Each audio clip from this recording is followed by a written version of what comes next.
imaginary world that you live in and believe to be reality is merely the shell that will be cracked open to reveal an extraordinary, astounding solution. It will be placed under the intense red lights, the raw essence of truth exposed and developed in the darkness of my room, where secrets are illuminated and mysteries unraveled. Welcome to Jack Shephard's Darkroom Chronicles.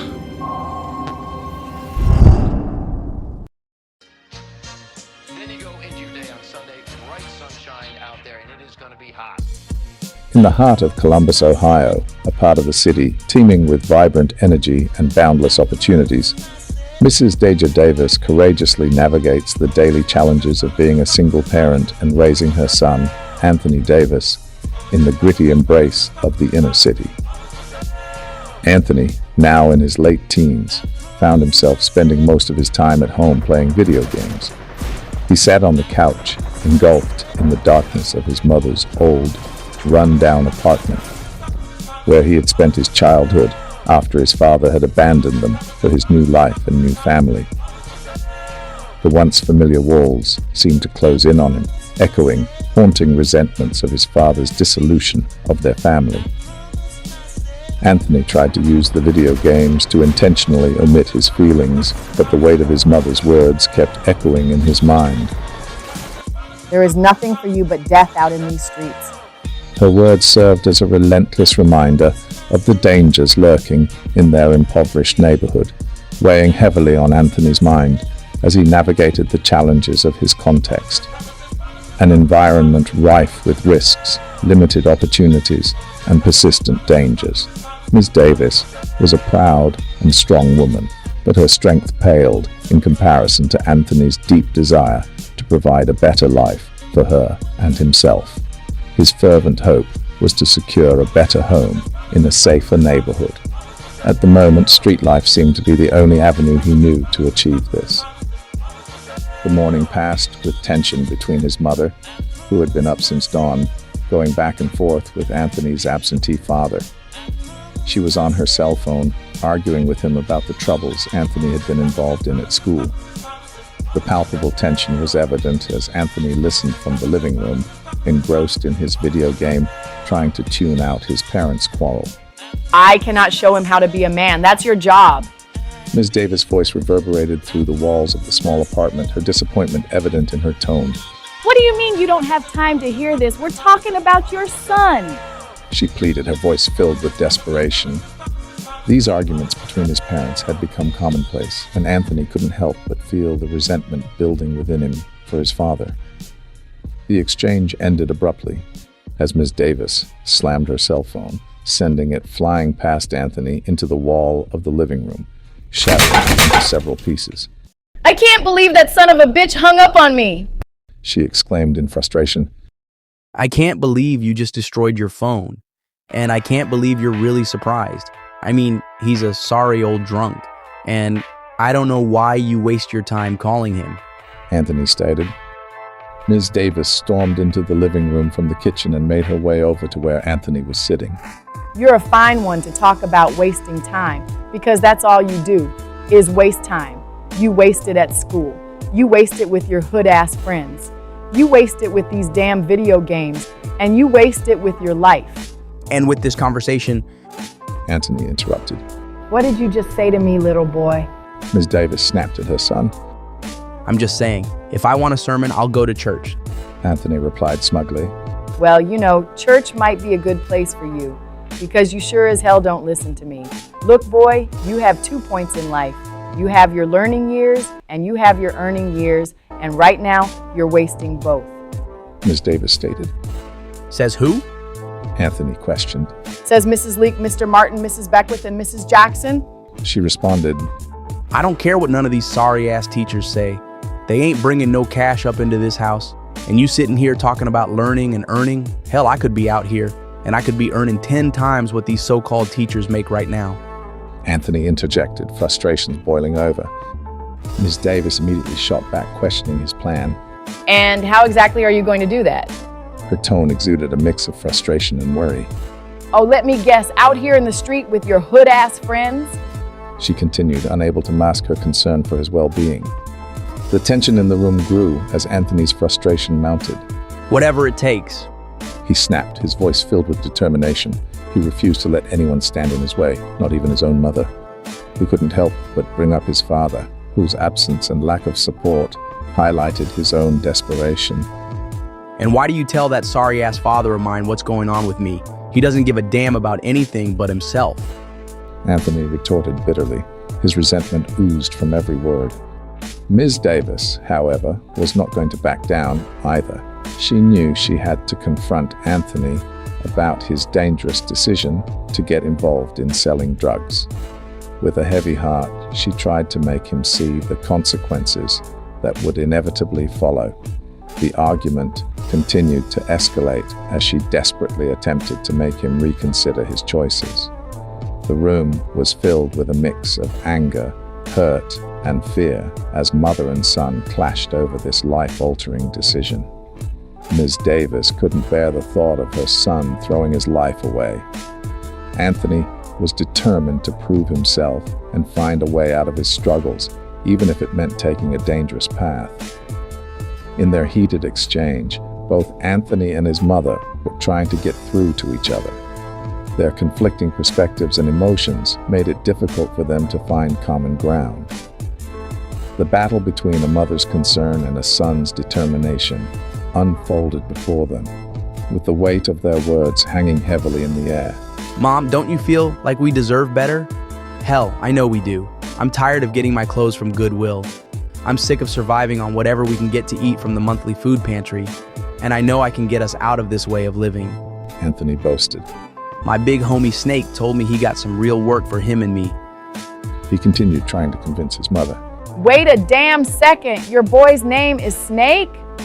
Boy, I promise you, Anthony, swear, you don't have the common sense to come in out of the rain. It's going to be just like in the Garden of Eden. A sorry-ass snake is going to lead you to your goddamn destruction. Miss Davis interrupted, her anger palpable. Mom, you don't know him. Anthony insisted. No, I don't know him, but I do know the type, and I know very few drug dealers live to retire. She warned. Before Anthony could respond, he noticed Snake's Lincoln Navigator had just pulled up outside the apartment. He tried to show a change of heart. You know, Mom, I think you're right. Life is all about learning and earning, and I choose to do both. Excuse me, my classroom is right outside. Anthony said as he headed to the front door. No, it's not. Anthony, you get your ass back here now. Ms. Davis yelled at him to get back in the house, but her pleas fell on deaf ears. She tried to go after her son, however. By the time she reached the door, Anthony was already in Snake's car, heading down the street. The car was filled with smoke as the 30-something-year-old African-American man puffed away on his half-smoked Cuban cigar. Anthony sat quietly in the passenger seat. What's on your mind, lil bro? Snake asked while taking a drag on his El Habano. Anthony was slow to answer.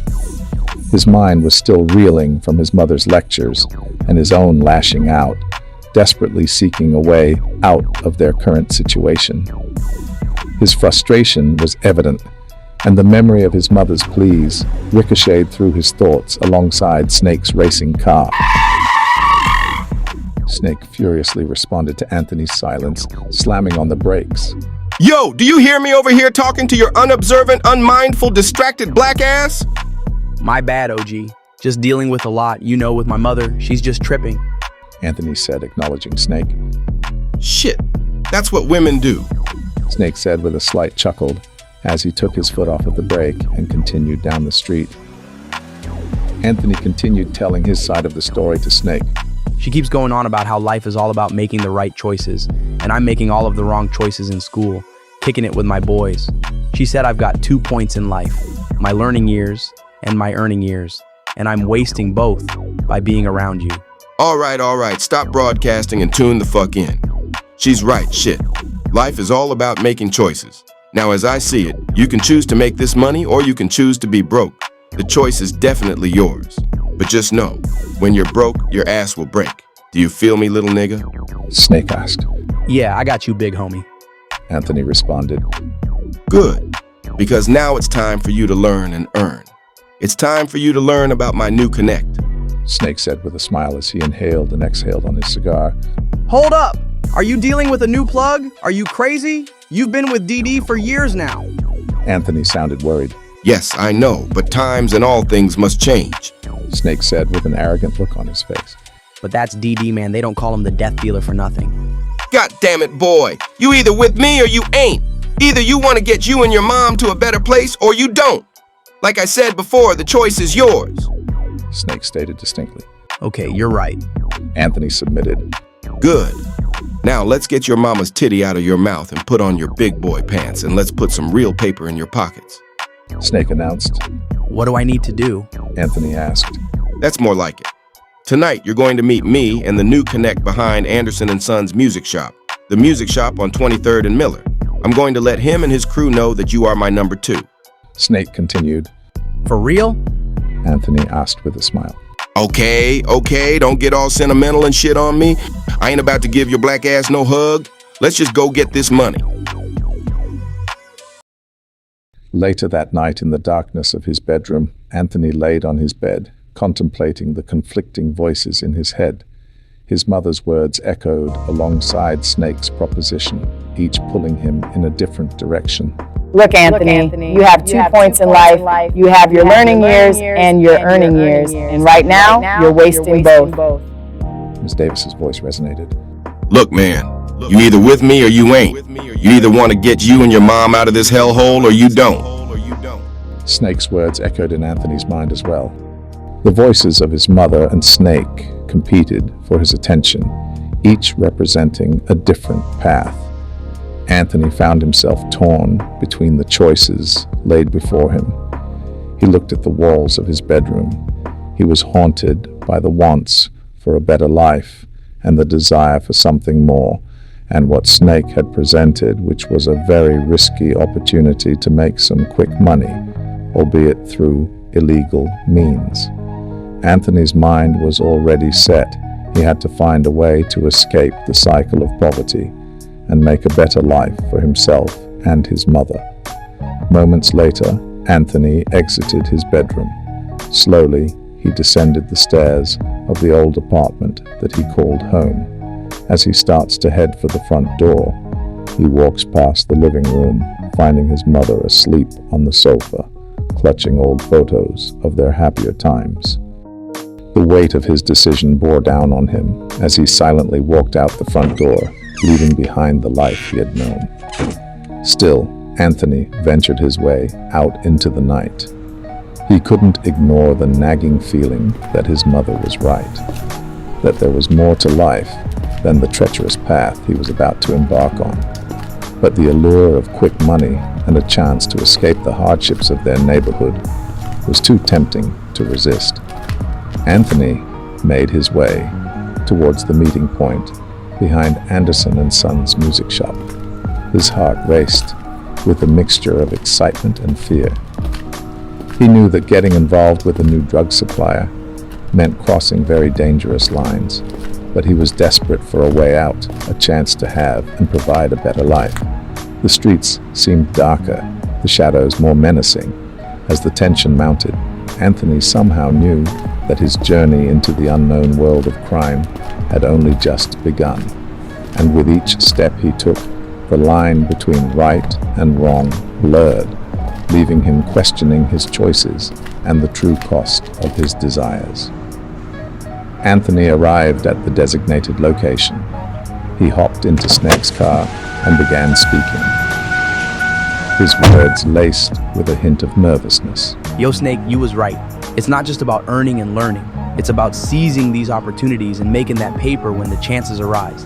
I'm not letting this slip away. Let's go get that money. You feel me? Anthony's gaze was fixed on the world outside the passenger side window, unaware of the chilling silence that greeted his words. Growing anxious from the lack of response, he turned towards Snake, only to find him sitting lifeless, his throat gruesomely slashed. Shock and terror overwhelmed Anthony, causing him to fumble for the door handle, desperate to escape the scene. As he got the door to open, he stumbled out of the passenger side door and fell to the ground, his eyes fixated on Snake's blood-soaked body in the driver's seat. His mind raced with disbelief, but his shock was abruptly shattered by the blinding glare of headlights gleaming on him from behind. A car had been parked behind Snake's vehicle all along. The engine roared to life. A passenger brandished a gun, firing shots in Anthony's direction. He suddenly realized he was being hunted by Snake's killer. Anthony's survival instincts kicked in, propelling him into a desperate sprint to avoid becoming the next victim.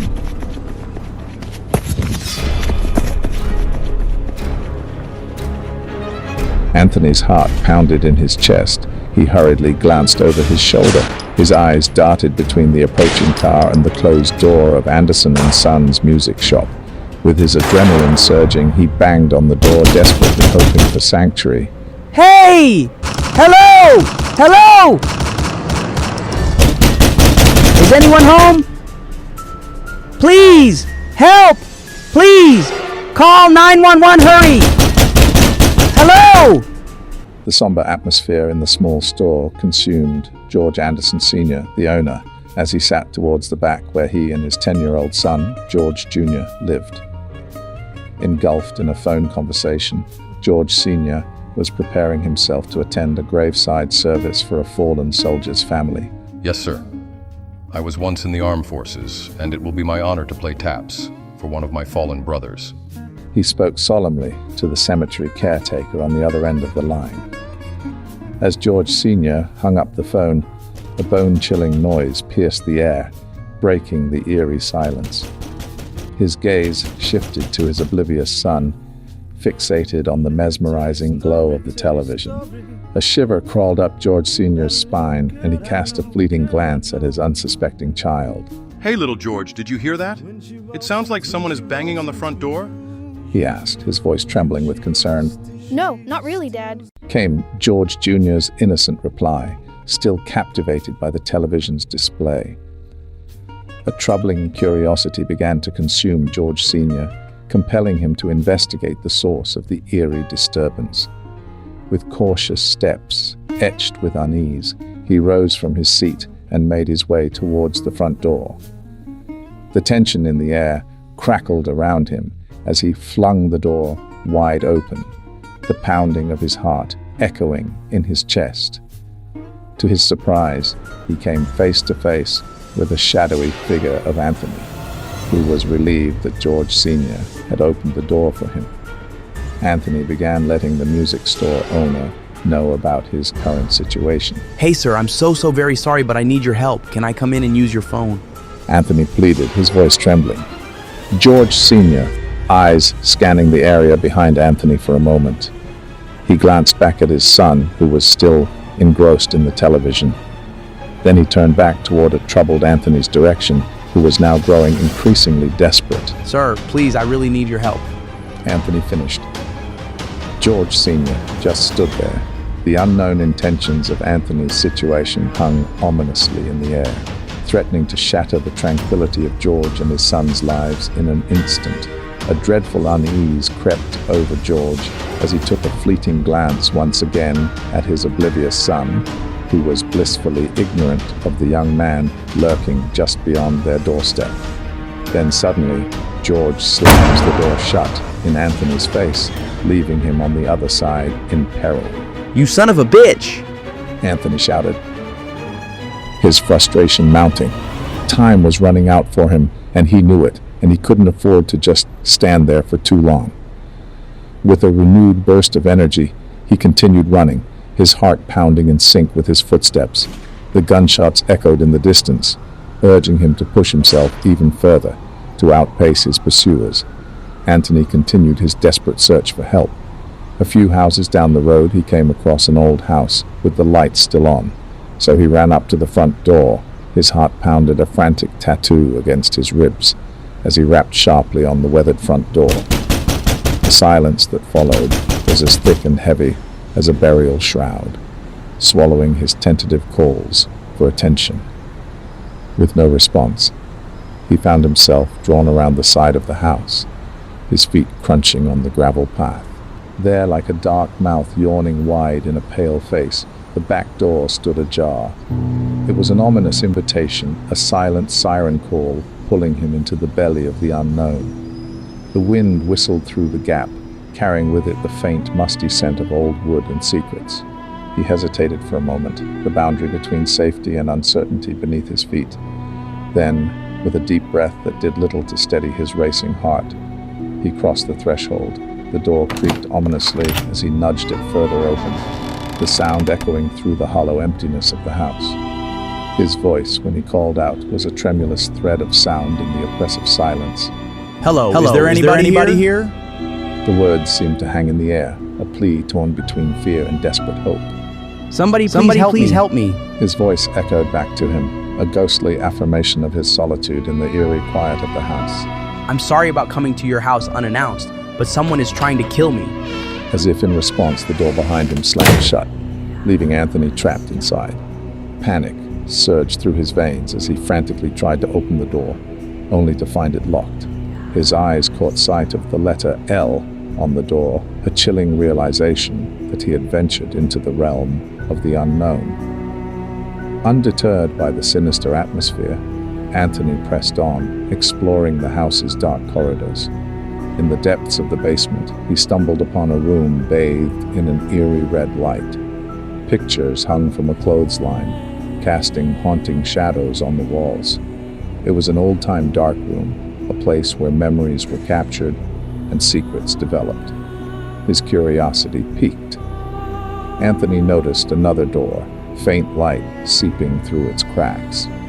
He assumed someone was behind it, working in solitude, accompanied by soft gospel music. The letters AL adorned the door, hinting at the elusive homeowner's identity. Anthony's desperation grew, and he began knocking on the door, pleading for assistance. Hey, Al. Look, I didn't mean to just come into your house, but I need some help. Al, do you hear me?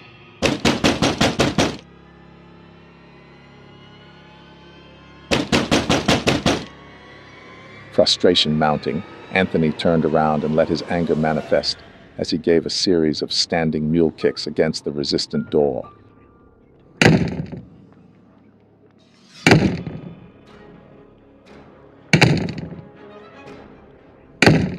Damn it! I need some help! But his pleas fell on deaf ears. As Anthony examined the pictures hanging in the dark room, shock coursed through his veins. Amongst the photographs, one stood out. It was a picture of Snake, taken just about an hour ago in the same alleyway where Anthony had discovered Snake's lifeless body. Confusion and anger intertwined within Anthony's mind. How could these pictures exist? Who was behind this twisted game? His questions hung in the air, unanswered. How did you get this picture? Anthony shouted. In that moment, a voice sliced through the silence, coming from behind him. It's easy. Just say cheese. Anthony's heart skipped a beat as he turned to face the stranger who had just taken a picture of Anthony. The flash of a camera blinded him momentarily. As his vision cleared, he saw a disconcerting figure in his mid-70s. Who the hell are you? Anthony's voice trembled, his grip on reality slipping. The stranger smirked, reveling in the chaos he had orchestrated. Well, you can call me Picture Man. Anthony's irritation boiled over. How did you get this picture? He inquired loudly. You know, you sure as hell got a lot of questions for somebody who just broke up into my damn house. Picture Man, stating the vitally more important matter. Oh yeah, and you better have some fucking answers for me. Anthony erupted as he pulled his gun. Anthony just stood there with his gun drawn, aimed at the enigmatic figure before him. Nonetheless, Picture Man remained unfazed. As his mocking demeanor went on, infuriating Anthony further. Don't make me laugh, little boy. Oh, my bad. Was I supposed to be afraid of you? Hold on here, let me put my scared face on. Picture Man said acrimoniously, with a look on his face as if he didn't care at all. Suddenly, he effortlessly snatched the gun from Anthony's grasp. Give me that fucking gun. The old man said fiercely. Do you really think I'd be scared of you, boy? Shit, I live in a dark room with darkness around me at all times. I literally have no fear of death, and if you knew what I knew, you wouldn't either. He continued. Confusion and curiosity mingled within Anthony's mind. He couldn't comprehend the depths of Picture Man's cryptic words.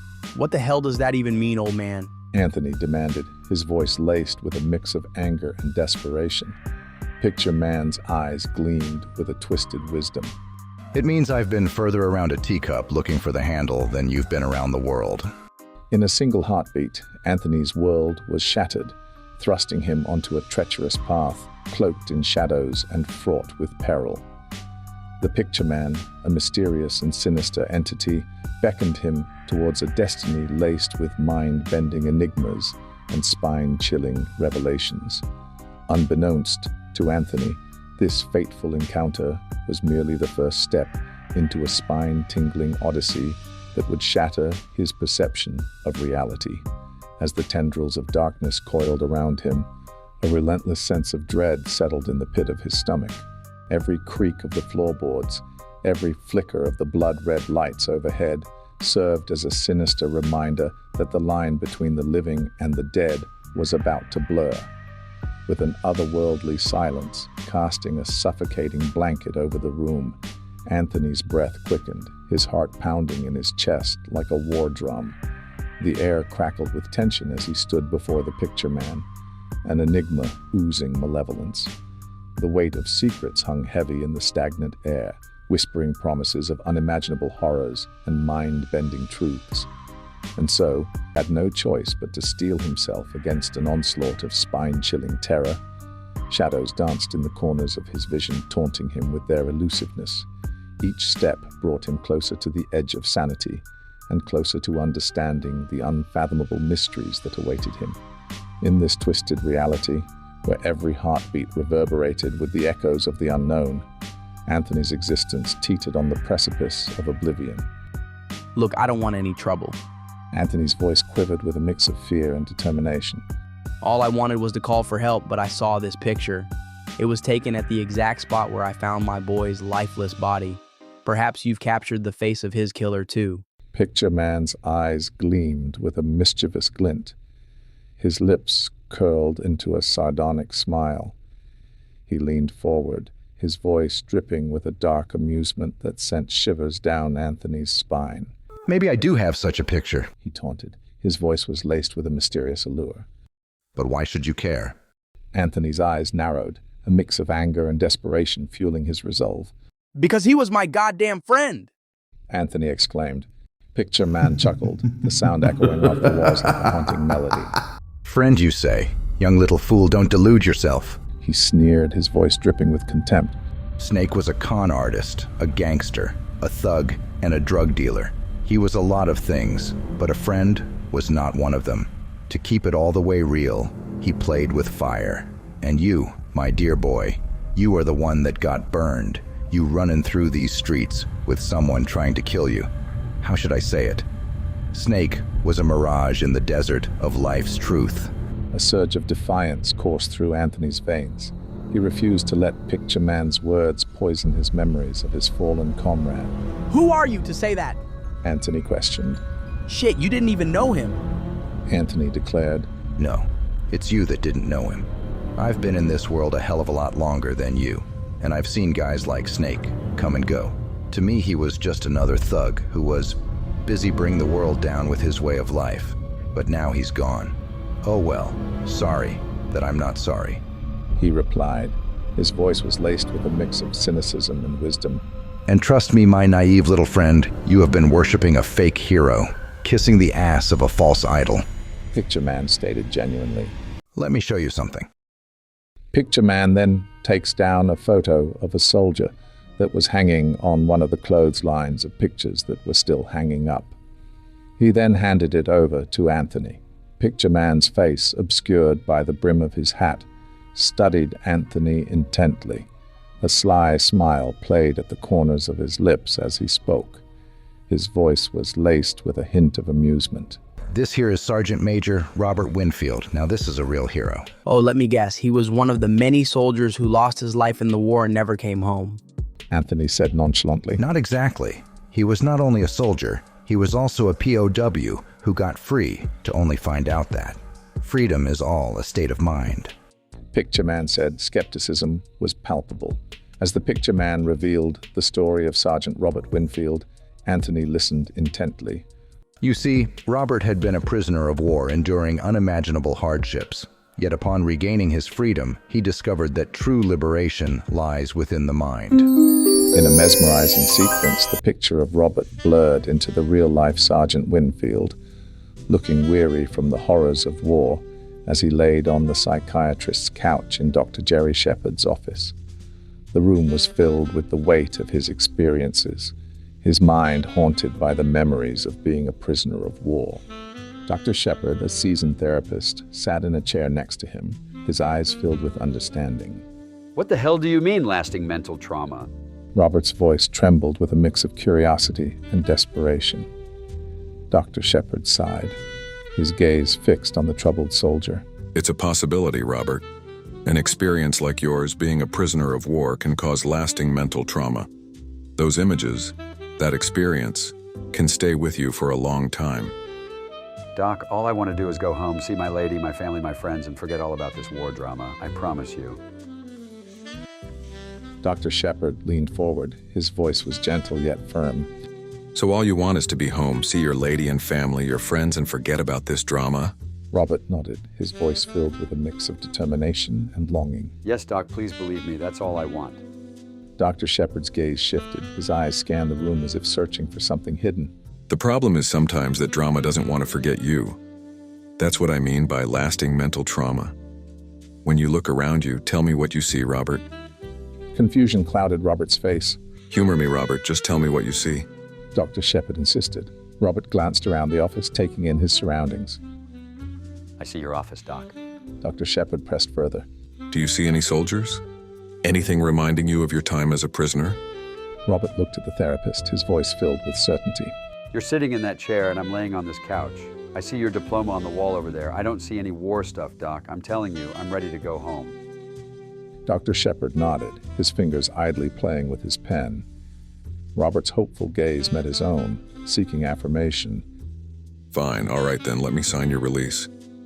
Dr. Shepard conceded. You might see things. Things that don't make sense, things that seem out of place. When this happens, it's going to be confusing. You might forget where you are. When this happens, you need to remind yourself of what's real and what's not. Say to yourself, this isn't real. A flicker of understanding crossed Robert's face. I got it, Doc.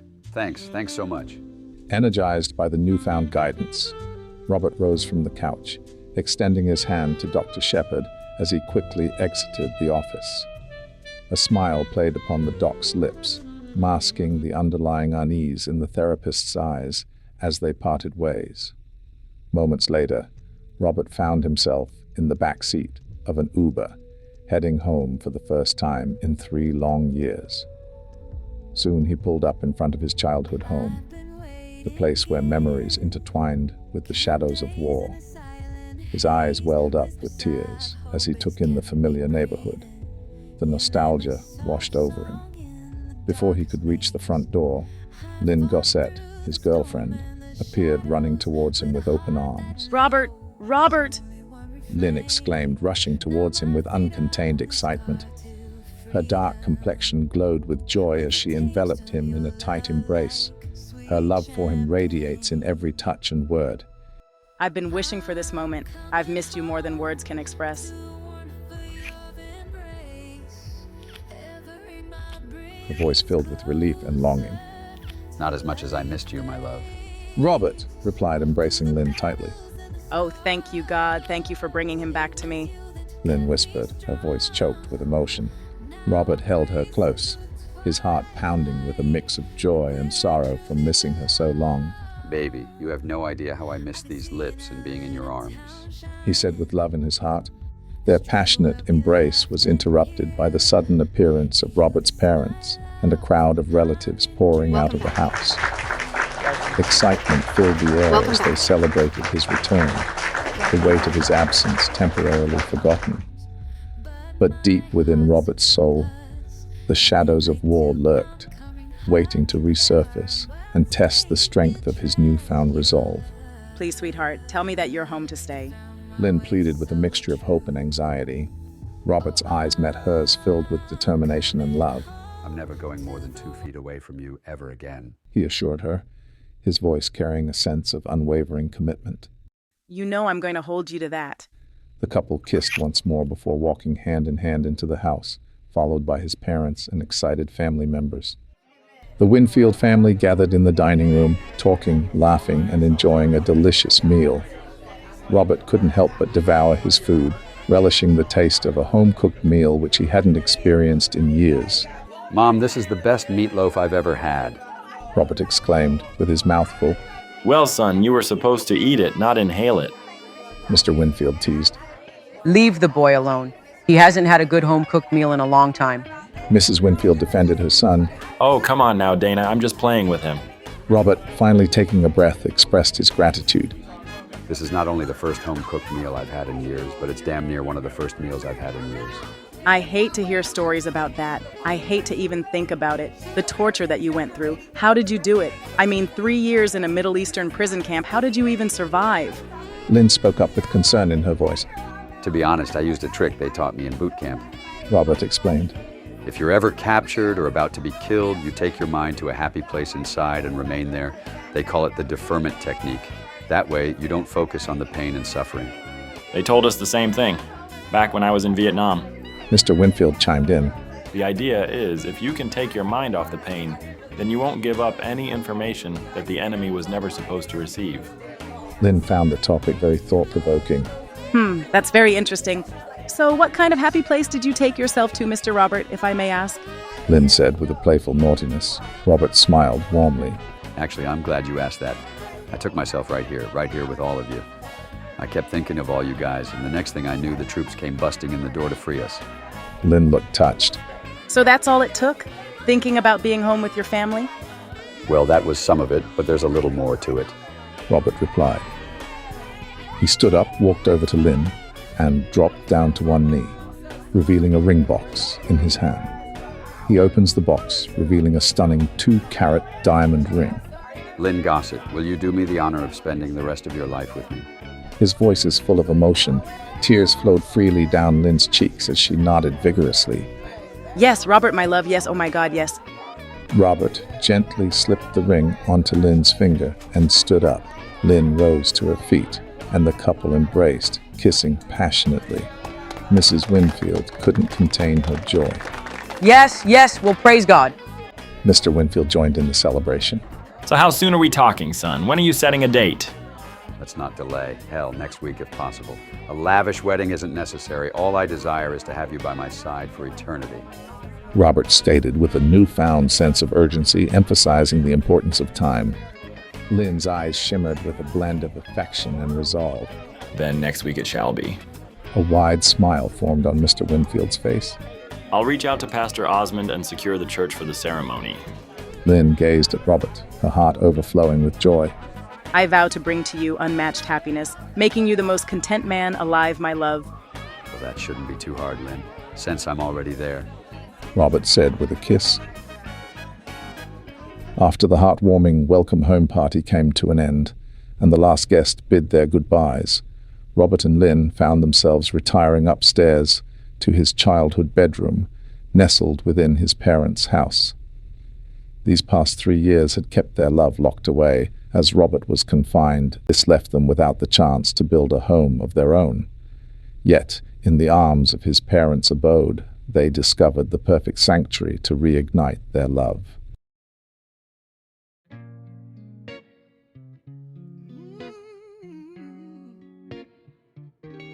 It's been a while since I saw. As the night unfolded, their time together became a treasured moment to recapture those stolen years. Passion and tenderness exuded from every touch and gaze, casting a spell of love and desire upon them. Their bodies intertwined with a yearning that spoke of both longing and fulfillment, sealing the gaps left by their forced separation. Each kiss was like poetry, whispered words of love deciphered only through the language of their souls. In their embrace, they found solace and healing, as if the night itself held the power to mend the wounds from their past.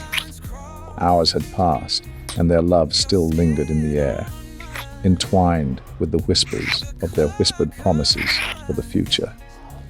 For in that sacred space they discovered that love can conquer even the most desolate of circumstances, bridging the gap between darkness and light. In the quiet moments after their physical connection, the tenderness of their hugs conveyed an unspoken devotion that surpassed words. It embraced the couple lying together. Robert and Lynn, their bodies still entwined, relished in the aftermath of their passionate encounter. Each breath they took carried the weight of their longing and their unbreakable connection. Their eyes, still locked in an intense gaze, spoke volumes of the love and adoration they held for one another. It was in these stolen moments that they truly understood the depth of their bond, a bond that had endured the harshest tests and emerged stronger than ever before. Robert's voice, rasped and filled with affection, broke the electrifying silence. I believe our firstborn son should be named after me, Robert declared, a hint of pride in his tone.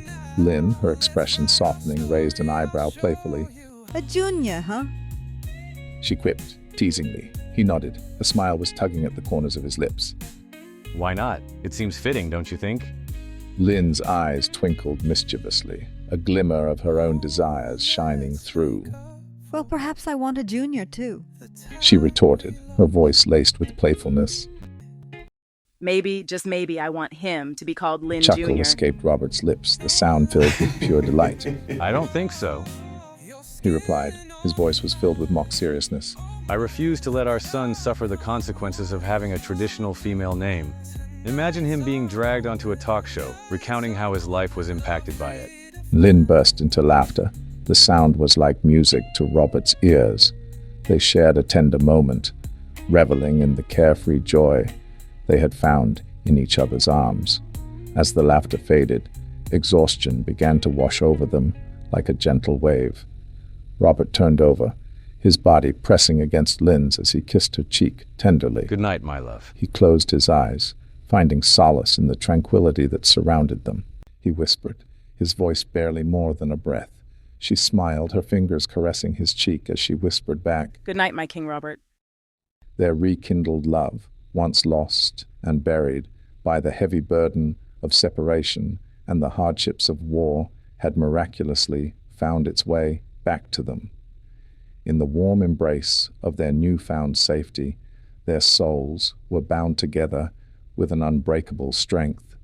As they surrendered to the peaceful solace encompassed by each other's arms, drifting into blissful slumber, their dreams shimmered with the radiant promise of a future united.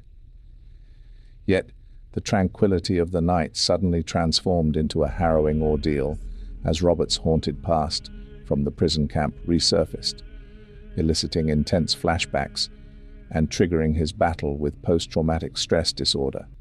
The encompassing darkness of his bedroom seemed to suffocate him, while the restless whispers of the past incessantly echoed within his troubled mind.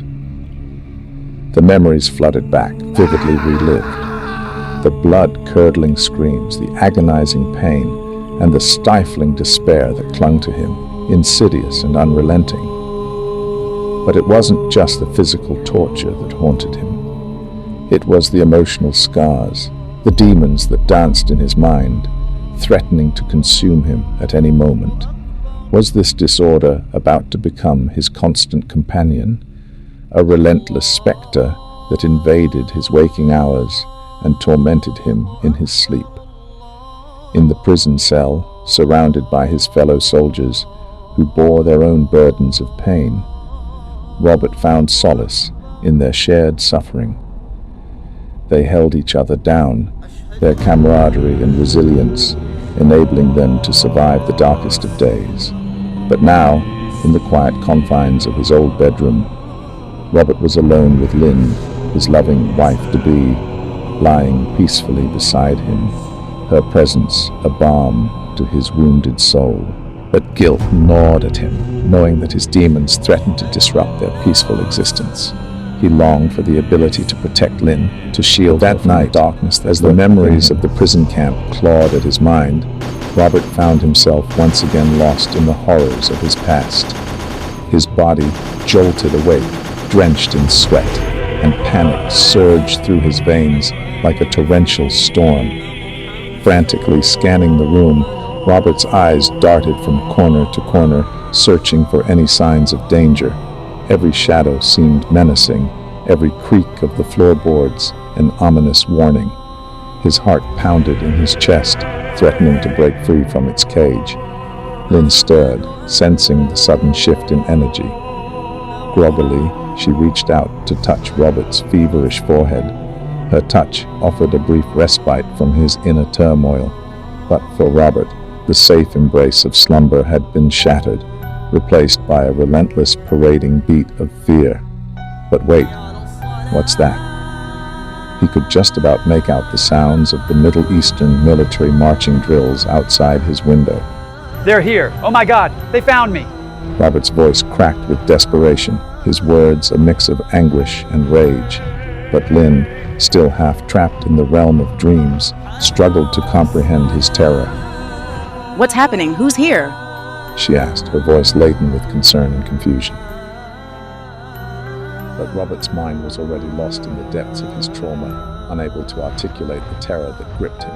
The sons of bitches who locked me up. They found me, but oh no, I ain't going back. Robert's voice trembled. His knuckles were white as they clenched onto the gun that he had just pulled out of his nightstand. He then aimed the gun out of his bedroom window and let off 2 rounds. Oh, dear God. I'm prepared. You hear that, you motherfuckers? I'm ready for you, dirty sons of bitches. You all better leave my family the fuck alone. Lynn's eyes widened, her heart pounding in her chest.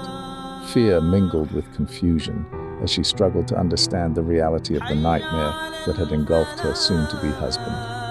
She reached out, trying to calm him, trying to bring him back to the fragile present. Baby, calm down, please. There's no one out there. Lynn pleaded, her voice quivering with desperation. But Robert's eyes remained fixed on the window, scanning the darkness for any hint of danger. Lynn, get down right now. He bellowed, his voice a mix of urgency and terror. Panic filled the room, thickening the air, suffocating any sense of normalcy. But Lynn, determined to bring him back from the precipice of his anguish, refused to surrender to despair. I'm not crazy. I never said you were, my love. Lynn whispered, her voice gentle and soothing. But even in her touch and her words, she knew that the wounds that scarred him ran deep, and she feared that she may never fully understand the depth of his suffering. As the commotion reached a crescendo, Robert's parents burst into the room. Their faces were a mix of alarm and concern. Fear danced in their eyes as they beheld their son, clutching a gun, caught in the grip of his torment. The room became charged with an energy that threatened to shatter them all. What the hell is going on in here? Mr. Winfield's voice quivered. His voice was filled with fatherly worry. Mrs. Winfield stood next to him, her hands clasped over her racing heart, her eyes glistening with unshed tears. Lynn, her voice trembling with a mix of fear and determination, tried to explain the anguish that had engulfed them. Robert thought he heard someone outside. Right, honey? Just come back to bed. You're just a bit stressed. You'll be fine now, my love. Her pleas were met with a brief hesitation, a flicker of recognition behind Robert's haunted gaze. Slowly, reluctantly, he released his grip on the gun and crawled back into the comforting embrace of their bed. Robert's eyes flickered nervously toward the window. As his parents exited the room, their faces were etched with concern as they left Robert and Lynn in the quiet darkness. Lynn lovingly wrapped her arms around him, offering solace in her comforting presence. Slowly, his eyelids fluttered, closed, hoping to find respite in the embrace of a good night's slumber. A deep weariness settled in his bones, urging him to seek solace in the comforting depths of sleep. Yet a heavy fatigue permeated his very being, as he was painfully aware that his inner demons were always lurking nearby. As evening became morning, the sun began to peek through the window as Robert stirred from a restless sleep. The battle with his PTSD had left him weary, but he found solace in knowing that Lynn had been there for him the night before. As he reached for his glasses, he noticed something peculiar, a folded piece of paper sitting delicately on his chest. It was a note from Lynn. Uncertainty gripped Robert as he gingerly unfolded the note, his hands trembling. After the events of the previous night, he couldn't help but wonder what Lynn had to say. Maybe she had decided to leave him, unable to bear witness to his outbursts. The thought lingered in his mind, clouding his thoughts with anxiety. Yet curiosity got the better of him. Robert began to read Lynn's words, written with love and care. Hey, my love, I ran to the grocery store so I could make you breakfast this morning. I will be back shortly with your pancakes, cheese, eggs, and bacon cooked to a crisp the way you always liked it. Love you, sweetheart. Relief washed over him as he absorbed Lynn's message. She hadn't left him. She had simply gone out to take care of him. The weight of uncertainty was lifted from Robert's shoulders and was replaced by a sense of gratitude for Lynn's unwavering support. With newfound peace, Robert rose from the bed, ready to face the day, knowing that Lynn was by his side. With a sigh, he made his way to the bathroom. The mundane routine of washing his face and shaving seemed to offer a sense of normalcy, a temporary escape from the shadows that lurked within his mind. It was a morning like any other, or so he thought. The sound of his razor scraping against his stubble seemed to echo through the room, a haunting symphony in his ears. He couldn't shake off the feeling of being watched. It was as if invisible eyes lurked within the shadows of the tiled walls. The room grew colder, and an inexplicable sense of dread settled upon him, suffocating his every breath, as he wiped his face with a wet towel to remove the beads of perspiration formed on his forehead, collecting like dew upon a spider's web. As he looked at his reflection in the mirror, only to see his face, once handsome and unblemished, now bore the marks of a malevolent tormentor. Deep bruises adorned his jawline, close to his rough, uncut beard. Dried blood crusted around his split lip, and the agony of countless bones broken stared back at him from shattered eyes. He looked the way he did when he was locked away. It was a visage torn from the nightmares that had plagued his sleep since those fateful days in the prison camp. Frozen in shock, his trembling fingers reached out, yearning to touch the scarred reflection before him. But before he could make contact, the impossible happened. His reflection lunged forward, shattering the mirror into 1,000 glittering shards. It was as if a vengeful ghost had been unleashed, a malicious spirit hell-bent on tormenting Winfield's fragile sanity. Strong, gnarled fingers wrapped around his throat with a bone-crushing grip, suffocating his screams. Panic overwhelmed him as he fought desperately for air, his vision blurring, his world fading into darkness. And then, just as abruptly as it began, it ceased. Gasping for breath, Winfield stumbled backward, his hands instinctively cradling his aching throat. He blinked, dazed and disoriented, as he surveyed the shattered remnants of the mirror around him.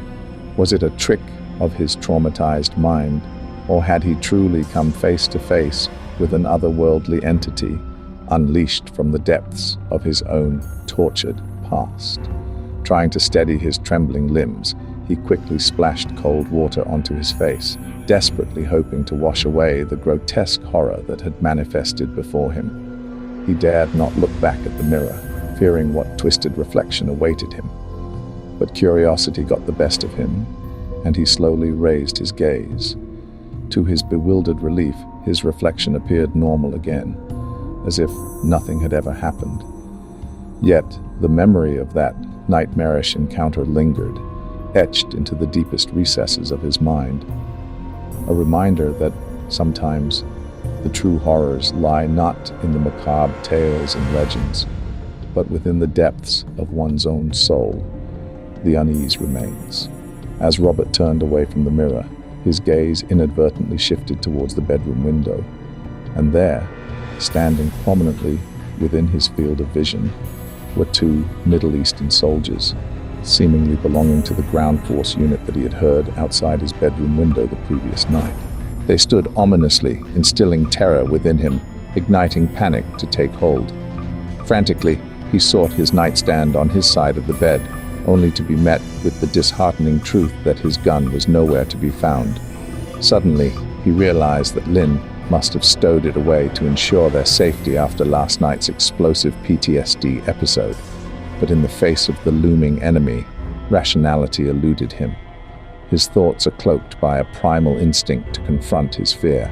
His mind became consumed by a raging storm of fury.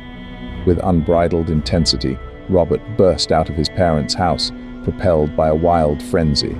Determined to confront the danger head-on, Robert charged towards the mercenary that was nearest to him. He began unleashing all of his pent-up rage upon the unexpecting soldier. Blow after blow rained down from Robert's fist, fueled by the torment he had endured in the prison camp. A downpour of violent actions came crashing down upon the trooper. With fury burning within him, Robert unleashed a relentless barrage of punches upon the soldier's face. But in the blink of an eye, another soldier rushed forward, swiftly grappling Robert in a full Nelson hold to subdue his violent outburst. As the soldier spoke fervently in Arabic, a sense of familiarity pierced through Robert's rage, causing him to abruptly cease his assault. When Robert turned around, he found himself face to face with none other than his own father. What the hell are you doing, Robert? The shock of this realization left him completely immobilized. His gaze, in a blur of frantic movements, shifted. He looked down, and there lay Lynn, unconscious, surrounded by spilled groceries. Dread washed over him as the weight of his actions crashed down upon him, leaving him frozen. The terror-stricken Robert dropped down to his knees, and he cradled Lynn's limp form in his arms, his words a desperate plea for Somebody help. call for help now! Robert carried Lynn's unconscious body into the house. Please, please, Lynn, stay with me! Moments had passed. By then, the piercing siren wailed in the distance. Hours later, within the sterile walls of room 2157, Lynn lay bandaged and asleep. Her fragile form was a testament to the ordeal she endured. Robert, tears streaming down his face. He sat in a chair next to her bed with his parents by his side. Their faces were etched with concern and compassion. Mrs. Winfield, her voice filled with love, spoke first, trying to ease her son's burden. Son, this isn't your fault. You've been through unimaginable torment. You can't blame yourself. However, Robert's voice trembled as self-blame consumed him. It sure as hell feels like it's all my damn fault. It feels like everything I touch turns to darkness. Mr. Winfield, his eyes filled with empathy, interjected. His words were laced with a mix of anger and understanding. Son, you were a prisoner of war, a victim. Someone locked you away and shattered your mind. This isn't on you, it's on them. Despite their reassurances, a heavy darkness clung to Robert's soul. Maybe you're right, but if I had known coming back would lead to all this shit, I would have stayed away. Mrs. Winfield, her voice filled with desperation, pleaded with him. Oh, come on, baby boy. You can't mean that. We need you. Lynn needs you. Robert's voice trembled with a mix of frustration and despair. Maybe you're right. Maybe you're all right. But the darkness inside me, it whispers to me, urging me to lock myself away once more. Just as hope seemed to slip away, Lynn's weak voice broke the silence, her eyes fluttering open. If you did that, who's going to marry me? Who would bring light to my darkness? Lynn asked. Relief loomed through Robert as he realized Lynn was conscious and aware. Oh, my love, thank God you're awake. How do you feel? Well, I've been better, but I've been worse too. Like those years I was without you, not knowing if you were alive or dead. I understand, my love, and I promise you I will get some help. Robert said with the sound of fragile hope in his voice. Understand, my love, that we will face this darkness together. I promise you we will seek the help we need to banish it for good. Lynn said, although weak, she held determination. I will go get help starting tomorrow. I'm calling the doc and get started. Robert said with a smile. I know you will, baby. We are in this together forever. Lynn said, as she gathered enough strength to sit up and put her arms around Robert. As the daytime turned into night on that next day, Robert found himself back on the couch in Dr. Jerry Shepard's office. His mind was overcome with the tangled web of reality and illusion. The room was filled with a dim light, and a heavy tension hung in the air. Sitting beside him, Dr. Shepard twirled a pen in his fingers as he searched for the right words to help Robert navigate through his emotional turmoil. I did my best to prepare you for the possibility of this. Dr. Shepard sighed, his voice filled with a tinge of regret. Robert nodded, a deep furrow forming between his brows. Yeah, you did, Doc, I know you did. This struggle of mixing realities had been consuming him, causing moments of confusion and fear. Robert longed to find a way to silence the chaos within his mind, to regain control over what was real and what was not. You can't go around mixing your realities, it catches up to you. Dr. Shepard warned, his tone emphasizing the seriousness of the situation. Desperation etched across his face. Robert countered, Well, how the hell am I supposed to make it stop? Dr. Shepard leaned forward, placing a gentle hand on Robert's arm. You have to tell yourself what's real and what's not, Robert. When you see two things that don't go together, you have to figure out which one is real. You said you were shaving, and you saw an Iraqi soldier just standing right outside of your bedroom window, correct? The doctor asked. Robert nodded, his eyes fixed on the doctor. And I also saw my image in the bathroom mirror, and I was looking the same way I did when I was in the prison camp, bloody and bruised, and then my own reflection attacked me. Robert added, a trace of bitterness lacing his voice. Dr. Shepard took a deep breath, his gaze unwavering. Okay, let's just focus on that. You said you were in your bathroom, right? At your parents' home, right? Yeah, that's right, Doc. Robert replied. A sense of familiarity settled in. Dr. Shepard, a comforting presence, seemed to guide Robert back to a place of clarity as he continued. So how many Iraqi soldiers did you see at your home before you were a prisoner of war? Robert chuckled, a flicker of amusement breaking through his distress. None, Doc. Exactly. Dr. Shepard affirmed, his voice steady. So what does that tell you? That it's not real? Robert whispered, the weight of understanding settling upon him. The doctor offered a small smile as he nodded. That's right.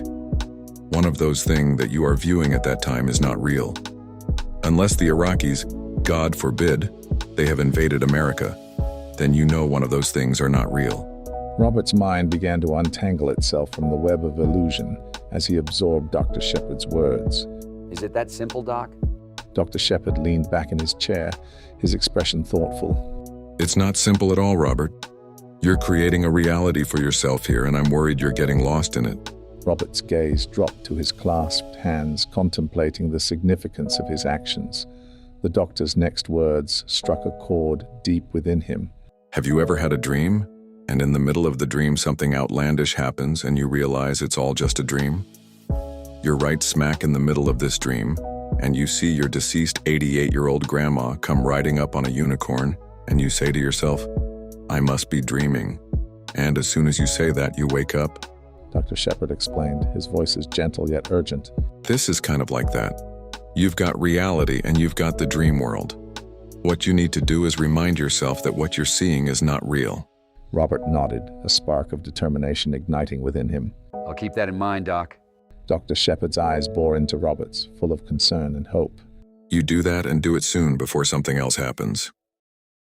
Robert had a smile on his face for the first time since his outbreak made him accidentally lose control on the one he loved the most, and he couldn't wait to let her know that he was in control of his part-time dormant demons from his PTSD.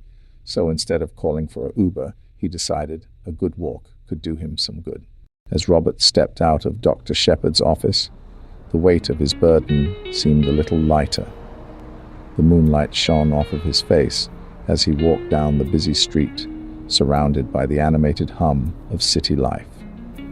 His mind buzzed with newfound resolve. Passing a local playground, Robert's eyes darted to the left when he heard the scream, kicking and punches. He noticed a group of Iraqi troops attacking a U.S. military officer. He was about to run over to help his fellow U.S. enlisted personnel, expecting the worst for his fallen comrade. However, before he jumped into action, he stopped and took a deep breath. Wait one damn minute. Why in the hell are there soldiers on a fucking playground? Robert wondered out loud to himself. This is not real. No way, this can't be. This is not real. Robert closed his eyes and said out loud. Just then he opened his eyes, and this time, instead of the dreaded sight of Iraqi soldiers, he beheld a group of children, innocent and carefree, engaged in the universal language of play. A triumphant smile spread across Robert's face. Just to be sure, he closed his eyes again and kept repeating to himself. This is not real, I'm home. Opening his eyes once more, Robert's gaze was met with the joyful sight of children playing on the playground at night. The transformation was astonishing. With a surge of excitement, he whispered, Holy shit, it worked. It really worked. I'm back. In that moment, Robert realized the power he held over his own perception. The boundary between reality and illusion had blurred, but he now understood that his mind possessed the strength to draw that line. With Dr. Shepard's guidance and his own resilience, he would navigate the depths of his consciousness and confront the shadows that haunted him. And so, armed with newfound hope, Robert embarked on the journey of self-discovery, determined to reclaim his grip on reality and unravel the mysteries of his mind.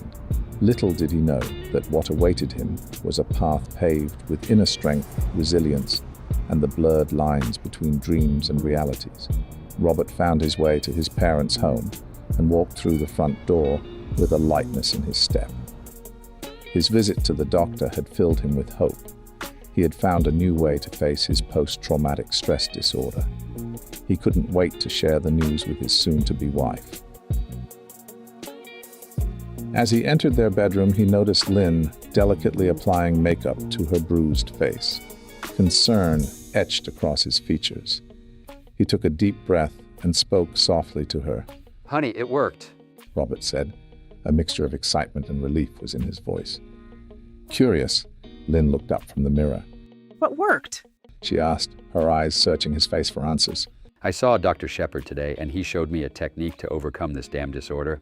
Robert explained. His words were filled with enthusiasm. On my way home, I encountered something that triggered my past traumas. I did exactly as Dr. Shepard advised.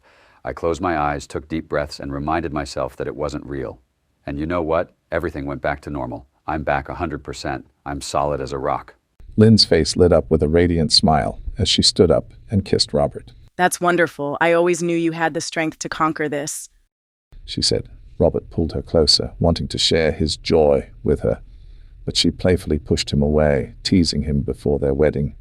Oh, no, you don't. Not until after the wedding, she said with a mischievous glint in her eyes. Robert looked at her surprised. Are you serious? Lynn nodded, determination evident in her voice. Yes, I am. I've decided to save myself for marriage. Robert couldn't help but smirk. You know, it might be a little too late for that. I mean, we just went at it the other night. Lynn's playful eyes narrowed, a hint of mischief dancing within them. One more word and don't be surprised to find yourself relegated to the sofa tonight, she warned. Her tone was laced with amusement. Robert let out a hearty chuckle, undeterred by the threat. Woman, please. Just a few weeks ago, I was laying on the cold dirt prison floor. So trust me, that sofa would feel like a luxurious king-size bed with memory foam. I can definitely manage that. However, what I can't manage is not making passionate love to the woman I love and adore. A seductive glimmer gleamed in Lynn's gaze as she met his eyes. Is that right, my love? She asked as she slowly began to undress, each silky garment falling to the floor, teasing him mercilessly. Now that's what I'm talking about, Robert declared eagerly, his voice filled with longing. A sly grin curled up the corners of Lynn's lips. But sadly, you know, life isn't always fair, my love. She purred, her voice dripped with allure. And in your own words, you said you're as solid as a rock? Robert's cheeks flushed with a mix of embarrassment and desire as he grasped the implications of his earlier statement. Well, certain parts of me are definitely standing at attention right now, he confessed sheepishly. Intriguingly, Lynn moved closer, her eyes gleaming mischievously. She brushed her lips against his, irresistibly drawing him towards the doorway. Just when he thought she would succumb to temptation, she abruptly shoved him out and locked him, effectively shutting him out.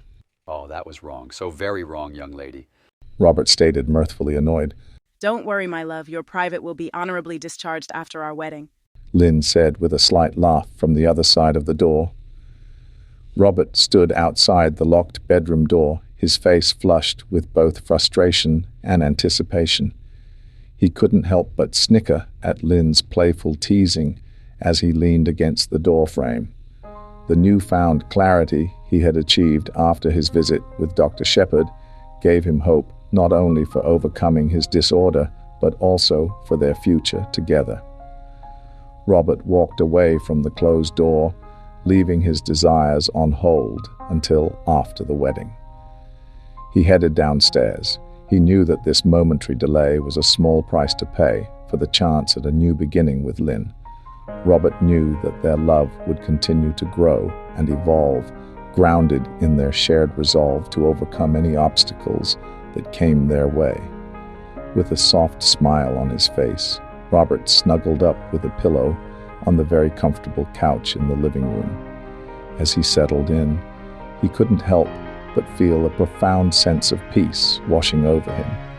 He closed his eyes, letting the events of the day sink in, knowing that he had taken a significant step forward on his journey to finding balance and inner peace, free from the shadows of his past. Robert took a deep breath, closing his eyes briefly to steady himself.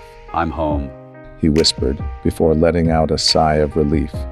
He kept his eyes closed and went straight to sleep. As the next day came, the morning rays gently caressed Robert's face through the living room window.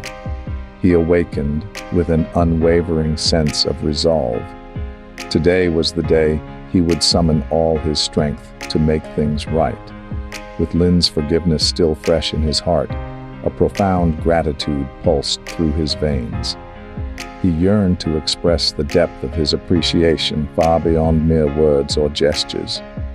And so he embarked on a journey to the local grocery store with a mission to concoct a breakfast fit for a queen.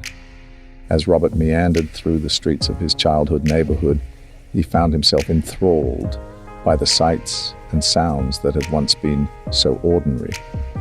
The laughter of children playing in the nearby playground echoed through his soul, imbuing him with genuine joy. The haunting memories of the war that had forever changed him lost their grip on his thoughts, dissolving into the ether. In that exquisite moment, the sheer simplicity of life washed over him like a balm for his troubled spirit. Closing his eyes for a brief transcendental moment, Robert allowed himself to surrender to the symphony of life around him. The melodic rhythm of children's feet chasing a football and the gentle caress of the sun on his skin became a vivid symphony resonating deep within his being. It felt as though a heavy burden had been lifted, clearing the fog that had clouded his mind for so long. A newfound clarity blossomed within him, a treasure he cradled with utmost care. Arriving at the store, Robert seamlessly navigated the aisles. Effortlessly, he found the ingredients he needed to craft a culinary masterpiece for Lynn. Surprisingly, the scars of his traumatic past seemed distant as he was unable to shake his newfound serenity. There was an air of triumph in each step he took, an unspoken declaration that he had conquered his darkest demons. Returning home, Robert skillfully transformed the fresh ingredients into a mouth-watering feast fit for royalty. The delectable aroma wafted through the house, coaxing Lynn from her slumber. Intrigued by the enticing scent, she hurried downstairs to discover a table adorned with culinary wonders that danced to the beat of Robert's love. Damn, I almost forgot how exceptional you are in the kitchen. Lynn exclaimed, her eyes glowing with admiration. It's been far too long since I've enjoyed a meal like this. A warm smile spread across Robert's face. His heart swelled with pride. And I, my love, forgot just how much joy cooking brings me, he confessed. In that moment, with the taste of redemption lingering on their lips, the couple knew they had overcome the shadows of their past, and a future filled with love and nourishment stretched out before them. Don't forget, now, because you're going to be the one making breakfast for me and our children after we get married and have those little angels, Lynn said as she bit into a piece of turkey bacon. That's a deal, Robert said with a smile. The passage came alive as time zoomed past. 5 weeks had flown by since the couple had joyfully disclosed their plans to tie the knot. The exhilaration hung in the air with an undeniable intensity. The sun shined down outside the magnificent New Calvary Baptist Church, a hub of feverish activity as wedding preparations were in full swing. The majestic doors of the church stood tall, enthusiastically awaiting the arrival of guests from all corners. Meanwhile, inside the cramped, buzzing dressing room, a potent mixture of giddy anticipation and jangling nerves filled the atmosphere. Decked out in their dashing suits, the groomsmen engaged in animated conversations and contagious laughter. Suddenly, the room was graced by the entrance of none other than Mr. and Mrs. Winfield, the proud parents of the groom. Mr. Winfield, always the cautious one, jokingly proclaims, Okay, I hope everybody's dressed. Me and the wife are coming through. Oh, be quiet, Earl. Ain't nothing these boys got in here that I ain't seen before. A wave of laughter erupts from the groomsmen. A jovial mood filled the room. It is then that Robert emerges from the back room, resplendent in the most exquisite tuxedo. His mother, overcome with emotion, exclaims, Oh my God, look at my baby. He looks so handsome. This day makes me so happy. I haven't been this happy since I married your father. Thank you, Mom. I'm just glad to be alive to actually see this day. With that said, I know that we're getting older, but you don't have to be in a hurry to have any kids and turn us into grandparents. Mrs. Winfield, unyielding in her desire to become a grandmother, interjects, You speak for yourself. I want me some of them little crumb snatchers, as many as you can. Better not. Don't do that. I don't care what your mama say, boy. You will look up one day and find yourself stuck and taking care of an army full of badass kids. And you'll be looking for us to babysit. But me and your mom are gonna be up at the club, kicking it. The room erupts in laughter once again. The camaraderie between the groomsmen and Robert's parents are undeniable. Just then, an usher knocks on the door and announces that it's time for everyone to take their places. As the groomsmen make their way out of the dressing room, they leave behind a mix of excitement and nervous anticipation. Robert's parents, lingering for a moment to share their tender congratulations. Mr. Winfield, filled with pride, expresses his emotion. Well, it looks like the big day and the time is here. This is it, boy. I'm so proud of you, son. I hope you know that. Yes, sir, I do. Thank you, Dad, for everything. Mrs. Winfield, her eyes brimming with joy, adds, Lynn is a wonderful woman. You definitely chose wisely. With one final hug, Mr. and Mrs. Winfield step out of the dressing room. Their hearts overflowed with love and happiness for their son.